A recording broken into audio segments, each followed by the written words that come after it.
It was in 1990, during prayers at the Kathankudi Mosque, when 103 Muslims were mercilessly killed by the gunfire and hand grenades of the Liberation Tigers of Tamil Eelam.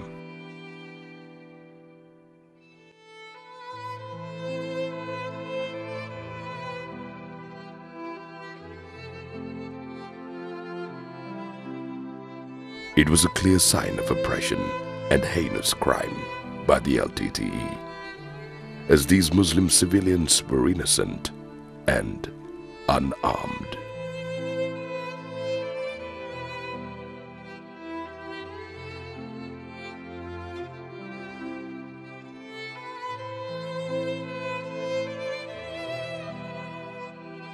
Weary of these atrocious acts by the LTTE, the northern Muslims were driven away from their own homes by the Tamil Tigers.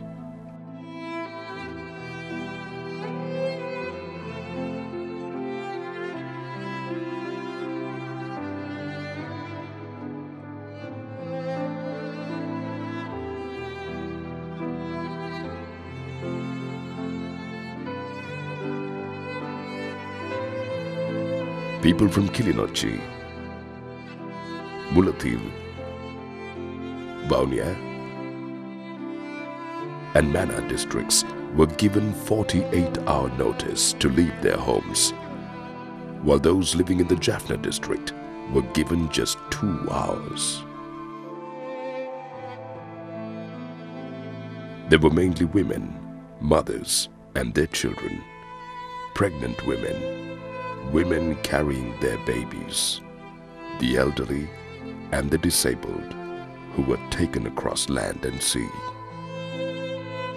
75,000 such distressed Muslims arrived in the south of Sri Lanka as refugees. These people had no choice but to leave their lives and homes behind and become refugees living in temporary camps. They had to rebuild their lives in various areas like Anuradhapura, Kurunegala, Putlam and Colombo. They had no proper health facilities and no education whatsoever. Their livelihoods were affected and they had no food. They had nothing to survive on. Living as refugees brought nothing but distress, that they had even lost their will to live. It was only in 2002, when the ceasefire agreement was signed, that these Muslim refugees went back to their homes, only to find nothing left for them.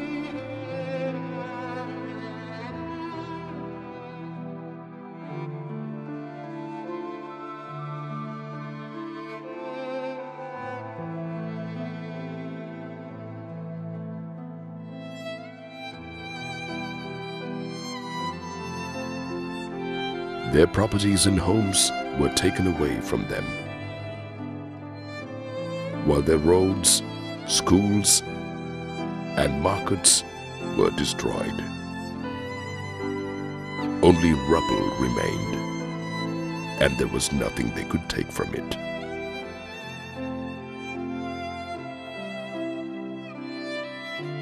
When the LTTE was completely destroyed in 2009, it brought the first signs of peace in Sri Lanka. These people believed that they can go back to their lives, and they were very happy.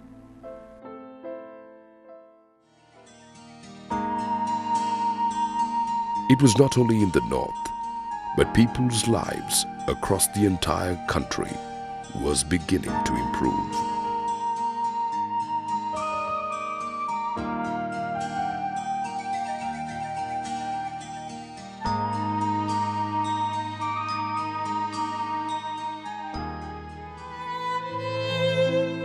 In the north, the once Muslim towns and villages had become deserted. But despite the situation, the Muslims were asked to move back into their villages.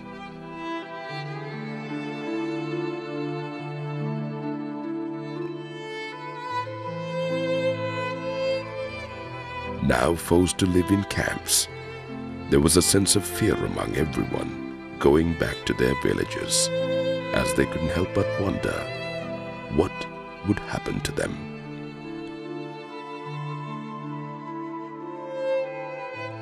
Still, there were a few who had gone back to their homes and resettled themselves to live an honest and fulfilling life.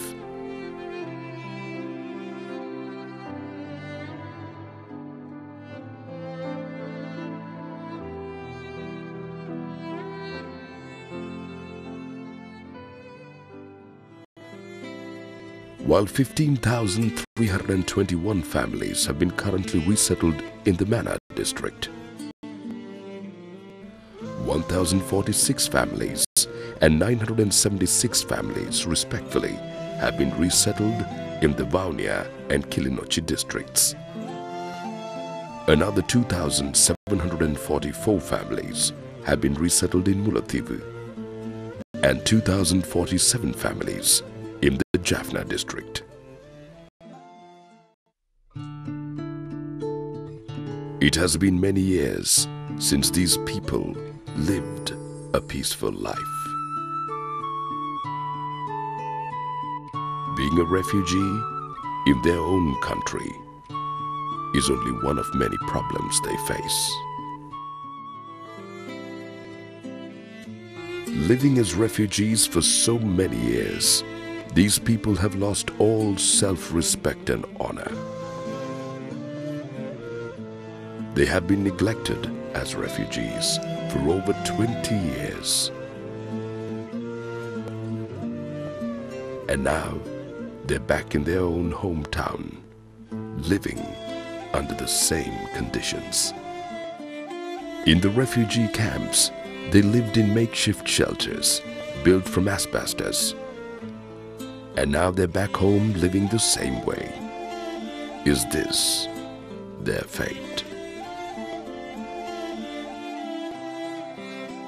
There are still more families who are living in schools and other public buildings by force and without choice. Sanitary facilities are an essential part of a man's day-to-day life. Without this, these people go to the jungles to attend to their natural needs.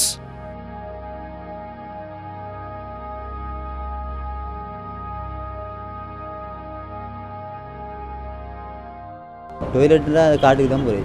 Toilet கிடையாது. 3 வருஷமாக டாய்லெட்டே இல்லை. அடுத்து வந்து toilet அது வந்து முக்கியமான பிரச்சனை. காடுகளில் போய் இருக்கும்போது அங்கே பூச்சி ஆட்டு அப்படி ஒன்று நடந்துட்டுண்டா போக்குவரத்து அதில் வந்து சம்மந்தப்படுது. இங்கே இந்த போகிறதுக்கு கடையில் ஆளுக்கு முடிஞ்சிடும்.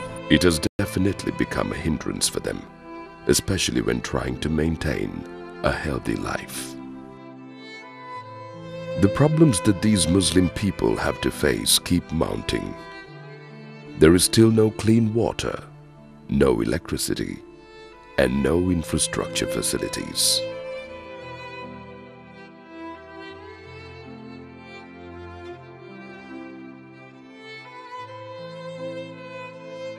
நாங்கள் குடிக்கிற தண்ணிக்கு சரியான கஷ்டம். இதை வந்து அடித்தா தண்ணியே வாரதில்லை. அப்போ என்ன முடியும்? ஒன்றும் செய்ய இயலாது. அடிக்க தண்ணி வருது இல்லை. குடி தண்ணிக்கு சரியான கஷ்டம். இந்த 750 குடும்பம் இதுக்கு குடிக்கிறாங்க. அதை பொம்பளை காலம் குடிக்கிறோம், ஆம்பளை மச்சான் குடிக்கிறோம். சும்மா டைமாக போயிடுது. நாங்கள் என்ன செய்வோம்? தண்ணி இல்லாத கஷ்டம் எங்களுக்கு. Their family life, as well as their place in society, no longer exists. What a sad situation it has become. The 3-decade-long war has destroyed many schools. These schools have not been renovated. Instead, they have used asbestos sheets to build their classrooms so that they can continue with their studies. When something as basic as education is not improved in these areas, you can't help but wonder what their future holds. அடுத்தது எந்த வேறு கட்டட வசதிகள் எங்களுக்கு எதுவுமே இல்லை. இருந்தாலும் பள்ளிக்கூடத்தை பாடசாலையை சீராக நடத்திட்டு போகணுன்றதுக்காக நாங்கள் பாடசாலையை நடத்திக்கிட்டு வரோம். Just like schools, masjids have also become deserted. Those masjids that have been destroyed due to war have not been renovated by anyone. This is why the people in the area have renovated them with asbestos and with the greatest difficulty carry out their prayers.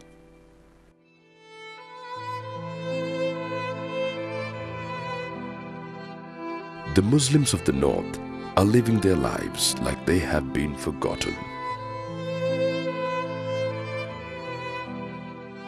During the last phase of the conflict, others who are also displaced have been resettled in the north and are living complete and respectful lives. If they're being taken care of, why are these Muslims in the north being ignored?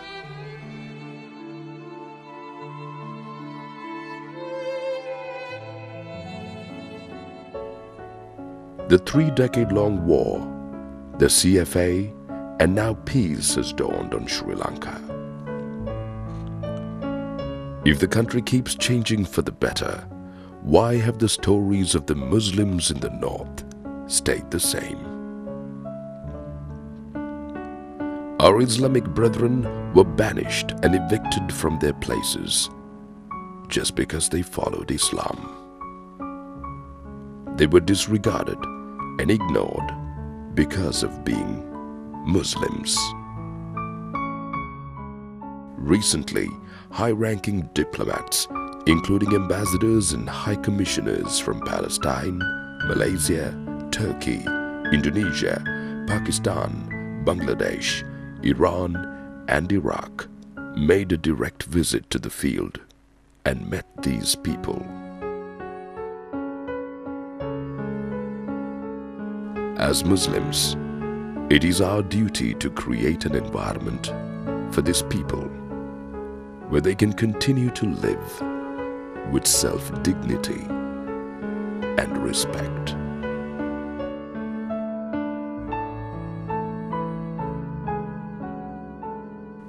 The basic needs of the northern Muslims are quite simple. Currently, all it takes is $5,500 for a basic house to be completed. $500 for a toilet. $1,500 for a common well. And $500 for an individual household well. These are what the northern Muslims require fundamentally at present.